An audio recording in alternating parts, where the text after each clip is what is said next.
In this video, we're going to identify a polynomial in factored form given a graph. So number one, we want to factor and use the zero product property to find the roots of the polynomial. Well, if we want to find these roots, that means we need to set the polynomial equal to 0. So I'm going to rewrite this as 0 equals x squared minus 9. Because anytime it wants the solutions or the roots or the x-intercepts, that means we want to set it equal to 0. Okay, so now for some factoring, I notice that these are difference of two squares.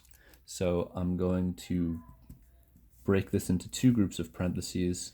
One's a plus, one's a minus, and I want the square root of each of these terms. So the square root of x squared is x, the square root of 9 is 3. Once I have the polynomial in factored form, the zero product property says I can set each factor equal to 0 and solve. So x plus 3 equals 0, x minus 3 equals 0. For the left, if I subtract 3 to both sides, I'll get x equals negative 3. And on the right, I'll add 3 to both sides, and x is equal to positive 3. Okay, great. So I have my solutions, 3 and negative 3. Now, the roots, also known as the solutions in x-intercepts, are going to be where this parabola crosses the x-axis. So in number 2, when it says graph the polynomial on the axes below, we already know these 2 points, that x equals negative 3 and x equals positive 3. So I'm going to have roots here at negative 3 and positive 3. For the other coordinate points, to finish up the question, I can use my graphing calculator to generate a table of values. Go to the y equals screen. I'll put in the function x squared minus 9. Can head over to the table, and let me adjust my table settings. So I'll start at 0, and I'm going to make my table go up by 1s. Now it should look normal. There we go. So we see we have our zeros at negative 3 and positive 3. Okay, so we look at negative 2, we have the coordinate negative 5. 1, 2, 3, 4, 5. Negative 1, negative 8. 0, negative 9. And then we'll see these other points will just mirror the ones on the other side of the axis, of the y-axis.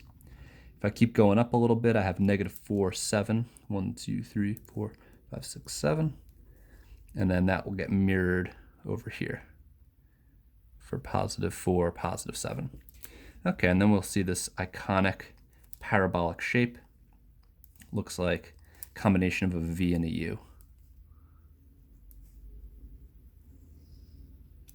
And we'll stick some arrows on the end. And now we have the graph of our polynomial on the set of axes. Now explain the relationship between the factors and the x-intercepts. Now the factors are these things here, x plus 3 and x minus 3. And notice that the zeros that they create become the opposite sign. When I had x plus 3 as a factor, that generated the 0, the root, the x-intercept, negative 3. And when I had x minus 3, that generated the x-intercept of positive 3. So the factors have the opposite sign of the root.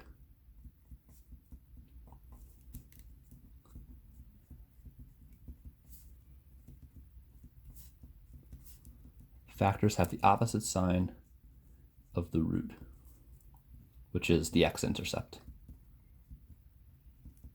So in this example, it kind of worked out that, they were both the same absolute value number 3, but notice that the positive 3 root, or positive 3 factor, generated the negative 3 root, and the negative 3 factor generated the positive 3 root.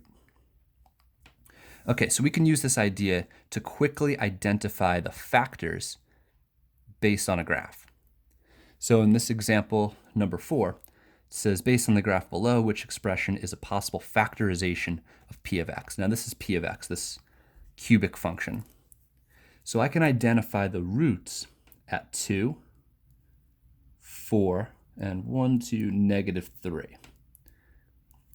Now, using this idea that the factors have the opposite sign of the root, if I see a root of -3, that means the opposite of -3, positive 3, would have to be a factor. So I'm going to have x plus 3 as a factor. I see a 2 here that's positive, so I'm going to have x minus 2. And then a 4 here, I'm going to have x minus 4. So whatever the sign of the root is, the x-intercept, I'm going to have the opposite sign in the factor. All right, plus 3 minus 2 minus 4. It looks like answer choice 1 will be the factorization of p of x.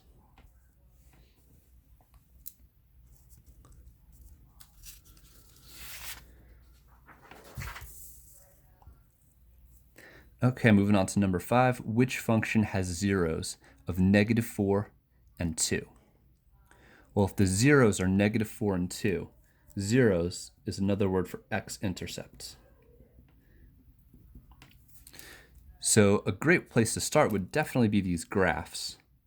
I mean, we could factor these expressions, but that might take a little bit of time. We can just visually see what the zeros are here of these graphs. We have the 0 here of -2 and 1, 2, 3, 4. But these are the opposite of what was given. See, in this question, they're looking for the zeros, the x-intercepts. So we want it to be the exact same sign as what we see in the graph. If we look down here to answer choice 3, we see 1, 2, 3, -4 and +2. Those are the zeros that we're looking for. So it's important to differentiate between the x-intercepts and zeros versus factors. Factors have the opposite sign of the x-intercepts. Zeros and x-intercepts have the same sign. Okay, number 6, which function could represent the graph f of x?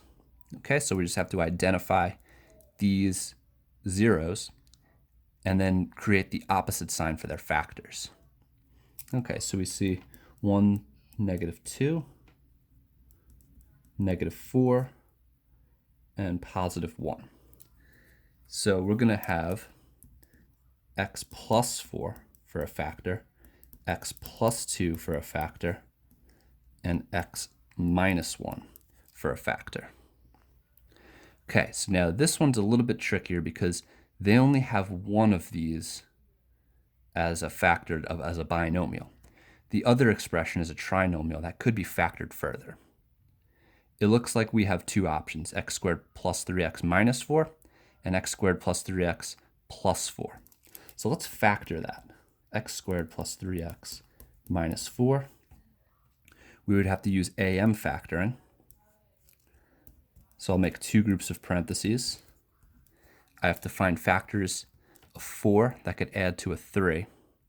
Well, if I were to multiply to a -4, I would need opposite signs, and I'd have to use 4 and 1. The 4 would have to be positive, and the 1 would have to be negative, because -1 plus 4 is 3, and -1 times -4 is -4. So this has factors x plus 2, that's there, x plus 4, that's there, and x minus 1, that's there. So this actually happens to be the correct answer.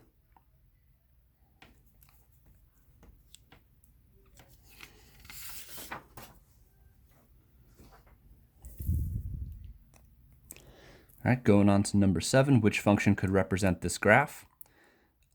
This one I think you guys should try on your own, and give number 8 a try on your own as well while you're at it. Pause the video, give them a try. Okay, let's see the answers.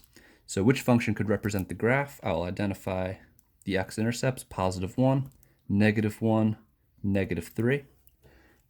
And I know my factors need to have the opposite sign of the zeros.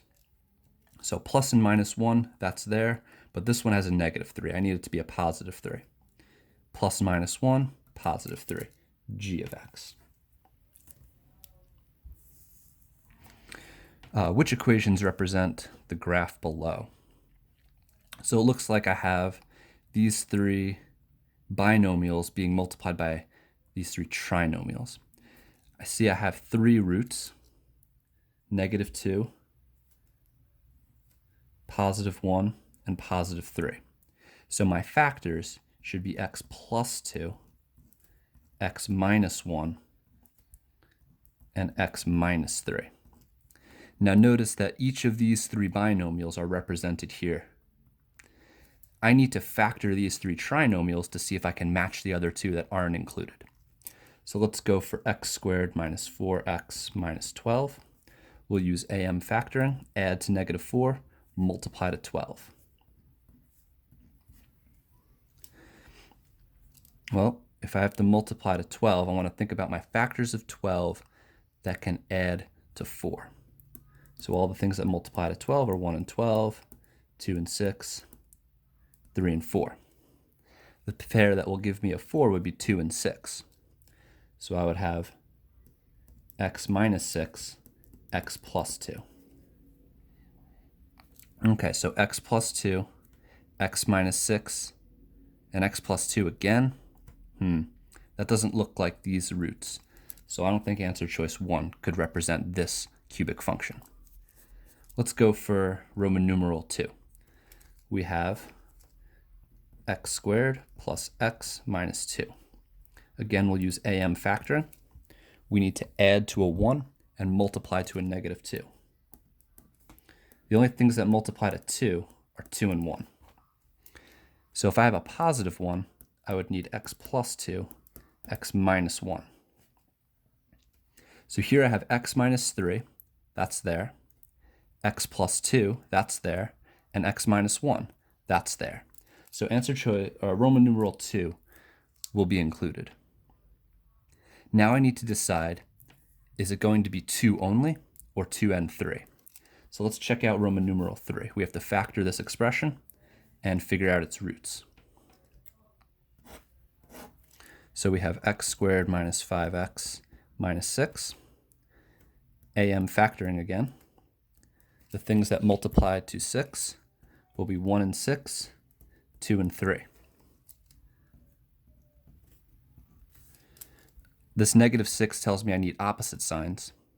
So I'm going to use 1 and 6, where the 6 is negative and the 1 is positive. Negative 6 plus 1 is negative 5. Negative 6 times 1 is negative 6. Now if I'm going to match it up, x minus 1 is there. X minus 6 is not there, so this can't be included. So 2 only.